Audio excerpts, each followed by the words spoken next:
Ok, donc là, ce qu'on va voir, c'est les mesures dans le logiciel InDesign. Donc, en fait, selon le type de document qu'on va créer, on peut utiliser différents systèmes de mesure. Alors, en règle générale, quand on va travailler plutôt pour de la PAO, et donc pour du print derrière, on va plutôt travailler en millimètres. Mais je vous montre quand même les possibilités.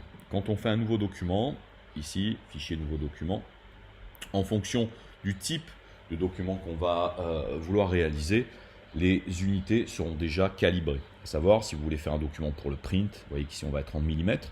Si je veux faire quelque chose pour, par exemple, le web ou du mobile, c'est-à-dire un screen pour une tablette, un smartphone, peu importe quoi, on sera donc en pixels. Évidemment, ces systèmes de mesure, ainsi que les modes colorimétriques, puisque tout ce qui est dédié au print va être en CMJN, si en magenta, jaune, noir, la façon dont les couleurs vont être fabriqués selon un modèle soustractif, ou quand je choisirai quelque chose dédié, on va dire plutôt digital, web, télé éventuellement, pourquoi pas, smartphone, enfin tout ce qui est device mobile, on sera plutôt donc sur des modes colorimétriques RVB, c'est-à-dire des modes colorimétriques additifs. Donc ici, on va être en pixels, et ici on sera en millimètres. Si vous préférez travailler en centimètres ou en je ne sais trop quoi, vous pourrez utiliser dans le menu déroulant la possibilité de changer ça.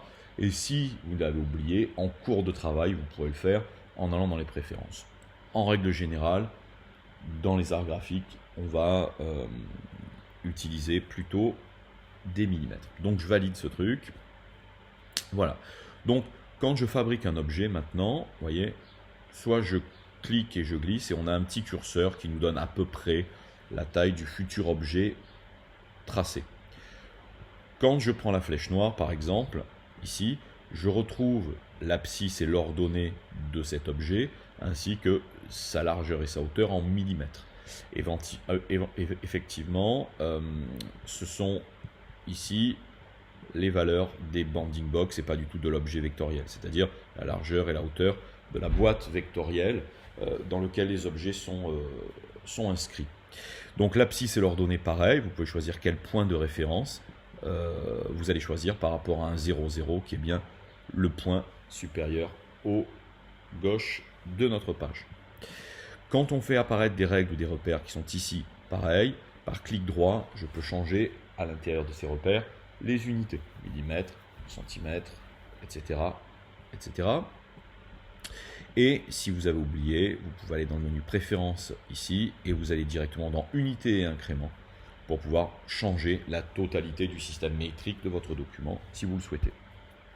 Une petite astuce quand on va faire par exemple des documents en vis-à-vis, c'est qu'on va par exemple prendre ici 2 pages et dire ici par exemple que cet objet voilà, va être par exemple ici, on va le mettre vert, et je vais pouvoir ici dire que ces repères sont relatifs aux pages ou aux planches. Si je dis page, eh bien le 0 va se refaire au milieu du dos, alors que si je dis ici planche, eh bien à ce moment-là, on va continuer pour pouvoir placer l'objet par exemple à 230, c'est-à-dire 10 ou 20 cm, 10 à 20 mm après le dos. D'accord? Donc ici, c'est à nous de choisir vraiment ce qu'on veut faire. On va choisir centimètres, millimètres, ça c'est l'unité. Et on va aussi choisir si on travaille par planche, c'est-à-dire le nombre de pages associées les unes aux autres, ou par page. Donc ici, une fois qu'on a fait cet objet, on peut modifier sa valeur. Petite astuce également, quand je crée un objet et que je fais un clic, une boîte de dialogue apparaît et on va pouvoir comme ça rentrer avec exactitude la taille du futur objet plutôt que de le manipuler plusieurs fois pour arriver à la taille voulue.